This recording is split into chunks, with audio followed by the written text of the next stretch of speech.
英国底层的清洁工看上了雇主家的高级定制礼服，华丽的面料散发着柔和而迷人的光泽，像是夜空中闪烁的繁星。可当雇主说出这件礼服的价格高达500英镑时，哈里斯的眼中满是不可置信。对于一个月入微薄、每天靠擦地板做零工为生的清洁工来说，500英镑无疑是一个遥不可及的天文数字。但哈里斯并没有选择放弃，他在心中种下了一颗梦想的种子，告诉自己一定要拥有这件礼服。从这以后，哈里斯开始了他的攒钱之路。别人坐公交上班，他选择步行，哪怕风雨交加；别人在家享受着温暖的灯光，他却早早地拆掉了电箱，只为节省那几个可怜的硬币。他四处奔波，接下一份又一份清洁工作，业余时间还帮人缝补衣物，一分一毫地积攒着那看似遥远的梦想基金。命运似乎总是会在不经意间眷顾那些努力的人。一天晚上，哈里斯像往常一样，怀着一丝期待与忐忑，在彩票券上填下几个数字。没有想到，第二天幸运之神就降临了，他中了150英镑的奖金，这让他激动得差点跳了起来。好闺蜜小薇知道后也是开心不已。然而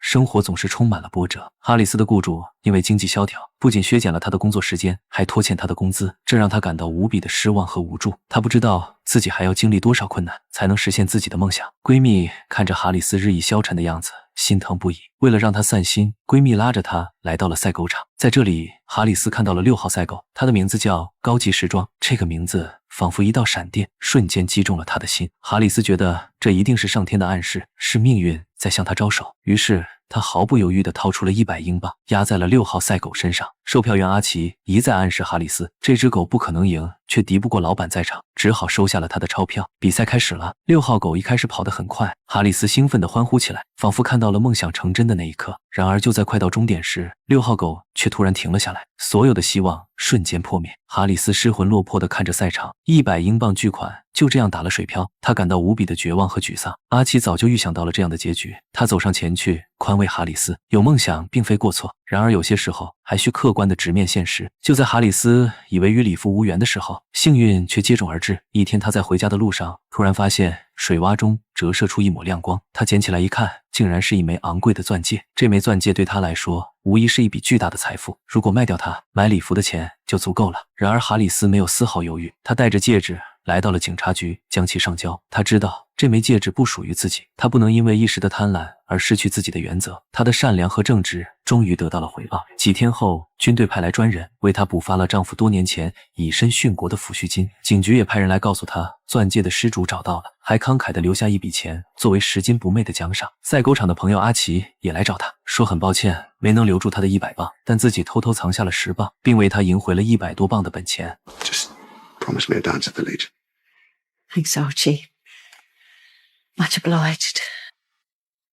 这些意外之财让他终于攒够了买裙子的500镑，觉得自己的努力和坚持终于有了回报。他决定立刻从伦敦赶往巴黎，去实现自己的梦想。哈里斯坐上了前往巴黎的飞机，这是他第一次坐飞机，心中充满了紧张和期待。望着窗外繁华的巴黎，想象着自己穿上迪奥礼服的样子，他露出了幸福的笑容。到达巴黎后，为了省钱，哈里斯在车站的长椅上将就了一晚。第二天一早，在热心路人的指引之下，他顺利来到了迪奥的总部。就在他准备进去的时候，一名模特突然摔倒在店前，哈里斯急忙上前将他扶起来。娜塔莎急急忙忙跑进店里，却忘了自己的背包。哈里斯一路追赶上了楼梯，终于将背包物归原主。他不知道这个小小的善举将会在他的巴黎之行中起到至关重要的作用。随后哈里斯走进接待室，打扮精致的女经理看到他寒酸的穿着，眼中闪过一丝不屑，偷偷按下警铃，诓骗他到一旁等候。随后开始忙着招待前来的贵族，殷勤地分发着入场券。哈里斯见状焦急万分，明明自己才是先来的，为何这些人却能优先进入？可女经理却充耳不闻，只顾讨好阿瓦隆夫人的女儿。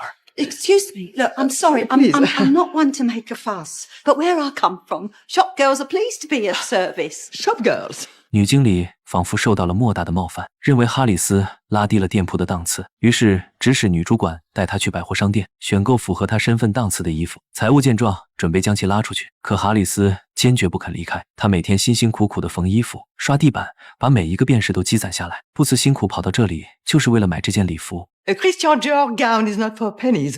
Faites-la sortir immédiatement. Bien. Right. If you think I ain't got the money, There. 男财务看到哈里斯手中的钱，想要帮他收好，并允许他进入店内。然而女经理却横加阻拦，表示今天是10周年服装会，不能让一个清洁工进去，否则会坏了迪奥的名声。一旁的侯爵实在看不下去了，绅士地邀请哈里斯作为自己的客人，一起参加这次服装会。他细心地帮哈里斯收好钱，接着从女主管手中接过入场券，让哈里斯挽着自己的臂弯进场。女经理只能扯出一抹僵硬的笑容来掩盖内心的窘迫。这下后台瞬间炸开了锅，所有人都在窃窃私语。有个清洁工带着自己所有的积蓄来买礼服，还得到了侯爵的亲自招待。姑娘们都躲在帘子后面，偷偷窥探这位胆识过人的奶奶。侯爵告诉哈里斯，如果看中了哪条裙子，只需在手边的本子上写下裙子的编号，待活动结束后就可以买下。这时哈里斯看到了侯爵的胸花，便凑近闻了闻，由此两人展开了对玫瑰花的探讨，逐渐了解到彼此的伴侣都已离世，不想温馨的氛围却被阿瓦隆夫人打断。原来哈里斯的座位就在他旁边，这让阿瓦隆夫人感到厌恶。女经理讨好的说要帮他换一个更好的位置，但阿瓦隆夫人一直都是坐在这里的，于是强压心中的不爽坐了下来，又用丝巾遮住口鼻以示嫌弃。活动正式开始后，模特们穿着华贵的礼服闪亮登场，各式各样的裙子看得人眼花缭乱。哈里斯被眼前的美景深深吸引，他看到了一条典雅的绿裙子，心中顿时一动，在本子上写下了裙子的编号73。然而当压轴的红裙子登场时，哈里斯彻底被征服了。那裙子的颜色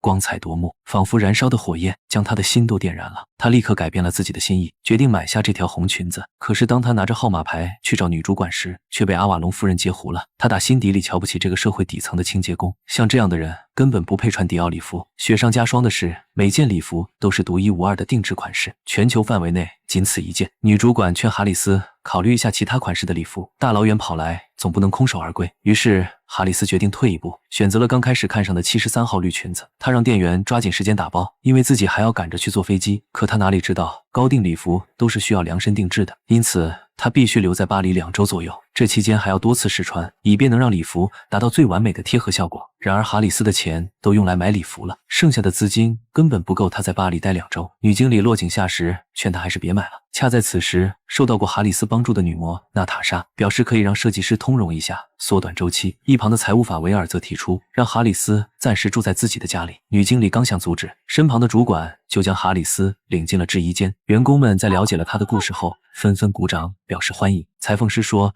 哈里斯的身材跟模特一样，而他则用英式幽默来调侃自己的身材，逗得所有人哈哈大笑。在完成了第一次测量后，娜塔莎早已开车等在门口，这让哈里斯受宠若惊。虽然两人才刚认识不久，但彼此间却感觉非常的亲切。沿途娜塔莎特意路过最具巴黎特色的景点，带哈里斯领略美好的风景。两人结伴来到法维尔的住处，面对屋内杂乱不堪的景象，哈里斯下意识地动手整理起来。待法维尔提着食材返回时，被焕然一新的房间惊住了。他略带歉意地向娜塔莎解释家中的凌乱，慌乱中购物袋又打翻在地。两人同时俯身捡拾，不料额头重重相撞，只得红着脸彼此致歉。晚餐时，哈里斯敏锐捕捉到法维尔对娜塔莎的好感，巧妙将话题引向对方钟爱的文学作品。巧合的是，法维尔同样痴迷于那位作家，顿时打开话匣子侃侃而谈，这让娜塔莎心底悄然滋生出异样的情愫。夜幕降临，哈里斯凝望着灯火璀璨的巴黎天际线，仍难置信自己真的站在了梦想之地。接下来的日子里，他往返于高定工坊，在缝纫机的嗡鸣与绸缎的摩挲声中，意外获悉迪奥之家正濒临绝境。挑剔的贵妇们总是对定制的礼服不满意，找各种理由拖欠付款，致使公司连员工薪资都难以维系。哈里斯对此感到惋惜。这天，他再次与侯爵不期而遇，得知他还要在巴黎停留1周后，侯爵便邀请他去花市赏花。两人漫步私语间，侯爵赞叹他胆识过人，竟敢倾尽积蓄只为定制一件礼服。哈里斯坦言，闺蜜也不能理解他的行为，认为太过荒唐。然而侯爵却坦言对此感同身受，说每当目睹如此绝美的礼服时，总会唤起对往昔韶华的追思。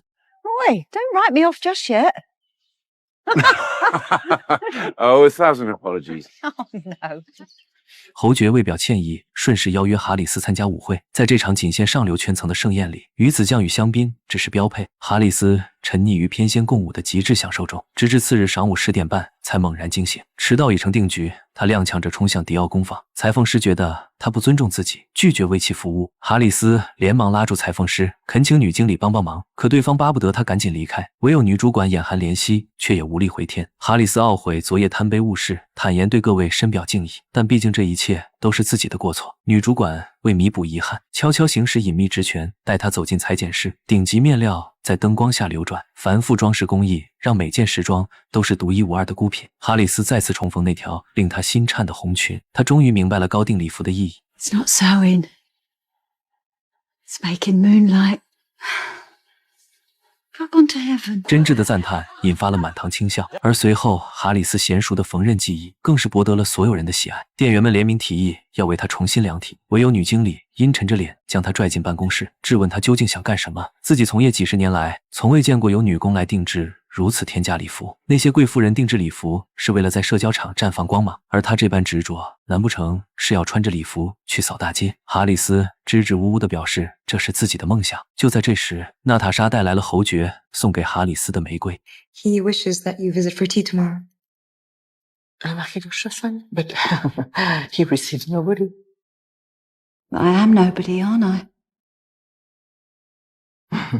傍晚，法威尔与哈里斯并肩而行，谈及迪奥工坊的困境。身为财务的法威尔并不乐观，可哈里斯却满怀信心，并鼓励对方去改变迪奥的现状。法威尔表示自己的确有些想法，只是他说话没什么分量。哈里斯劝说他不要轻言放弃，一定要采取行动。法威尔自嘲道：“可能也只有你会相信我了。”交谈间，两人意外闯入电影首映礼，赫然发现娜塔莎与男主角举止亲昵。哈里斯上前打招呼，法威尔则有些不自在。娜塔莎发现两人后很是开心，短暂交流后，他不得不返回与男星拥吻，为电影宣传造势。哈里斯低声解释这只是工作需要。法威尔恳请哈里斯不要乱点鸳鸯谱，这只会让自己难看。他坦言自己对娜塔莎动了心，但却深知对方如星辰般遥不可及。哈里斯说不试一试又怎会知道。法威尔表示巴黎这座城市很适合你浪漫的梦，但你不应将这份梦强加到别人身上。或许真正渴望被爱的人是你自己。这番话深深触动了哈里斯，他不禁想起了已故的丈夫艾迪，正是他留下的抚恤金，让自己有机会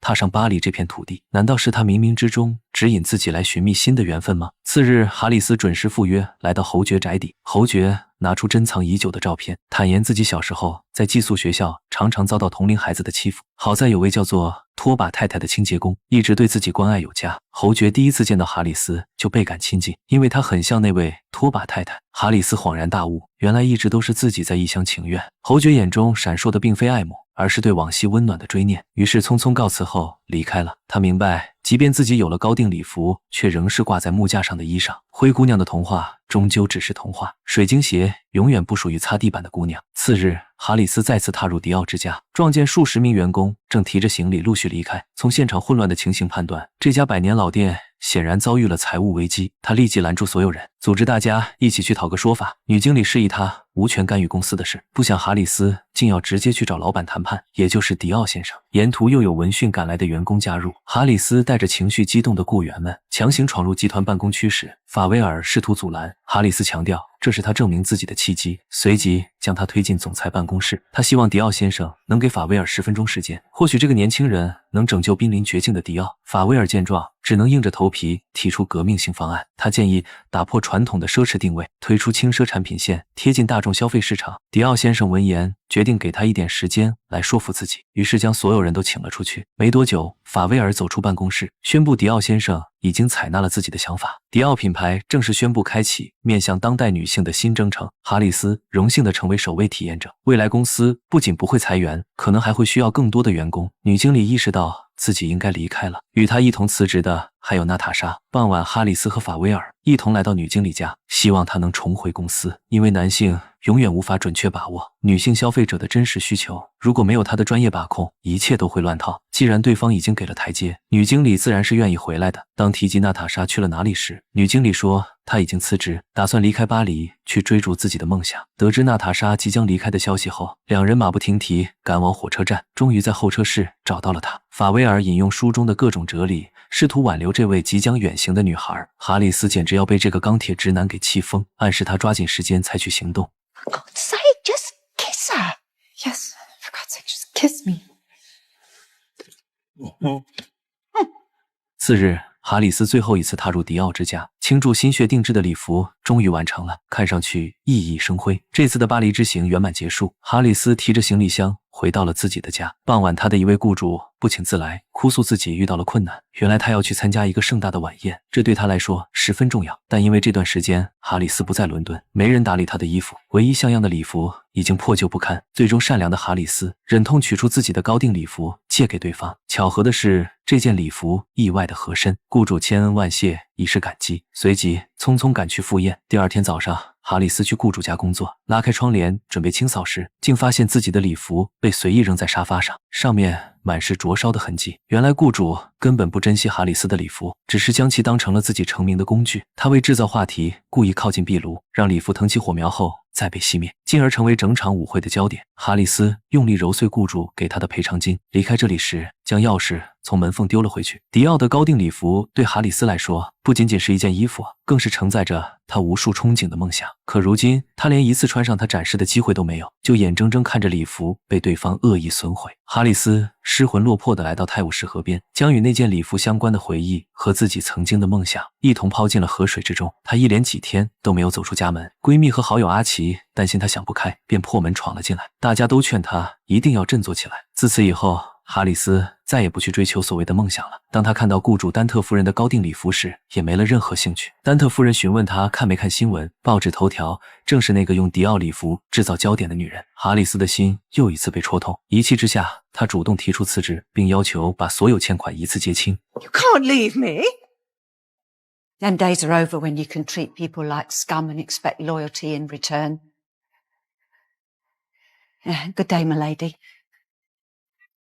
一天晚上，哈里斯正在种植花卉，房门突然被人敲响。快递小哥给他送来了礼物，还有一大捧玫瑰花。他撕开包装纸，发现竟然是迪奥寄过来的，里面还有一封信件。亲爱的哈里斯，我们看到了报纸上的新闻，这则新闻让我们的礼服大卖，但我们却由衷的替你感到难过。你真是太善良了。你离开巴黎后，阿瓦隆夫人的丈夫因涉嫌挪用巨额公款遭到了逮捕，现已入狱服刑。他当初定制的那件红色礼服没能完成付款，如今我们决定让裁缝师傅重新修改尺寸，并将它寄给你。玫瑰花则是侯爵特意为你准备的，希望你能永远开心。这次千万别让新礼服再靠近火焰了。至此送上我们所有的爱和最温馨的感谢。在政府精心筹备的退伍军人舞会上，柔和而璀璨的灯光倾洒在舞池。哈里斯身着那件他精心准备的礼服，缓缓步入会场。朋友们全都惊呆了，刹那间，整个会场的目光都聚焦在他身上。他毫无意外地成为了众人瞩目的中心。阿奇微笑着说：“你和以前截然不同了，全身散发着独特的魅力。”哈里斯表示，这都是礼服的功劳。阿奇却不这样认为，一个人的内在美会无形提升他的气质，而礼服只是使其更加夺目罢了。You a dance, don't I? I think you do. 真正的美丽不会被年龄的增长和身份的高低所限制，唯一能禁锢住美丽绽放的是那颗失去活力、不再向往美好的心。在追求梦想的荆棘路上，哈里斯始终坚守着人性的本真。他捡到钻戒时没有丝毫犹豫，便物归原主。面对曾经嘲讽他的女经理，他不计前嫌，恳请对方留任。当发现侯爵对他的情感不过是欣赏，并非真正的爱情后，他没有丝毫的犹豫和眷恋，决然离去。在雇主将他的高定礼服恶意损毁时，他的善良却让他在破碎中获得了更珍贵的馈赠。退伍军人舞会上那件闪闪发光的红色礼服，使我们懂得真正的优雅从不依附于外物，而是源自内心的澄澈。无论身处何方，每个平凡人都有权怀揣梦想，无论遭遇多少嘲笑，每个灵魂都值得被温柔以待。当我们像哈里斯那样用善良守护初心，用勇气丈量远方，终会在某个晨光熹微的时刻听见梦想绽放的声音。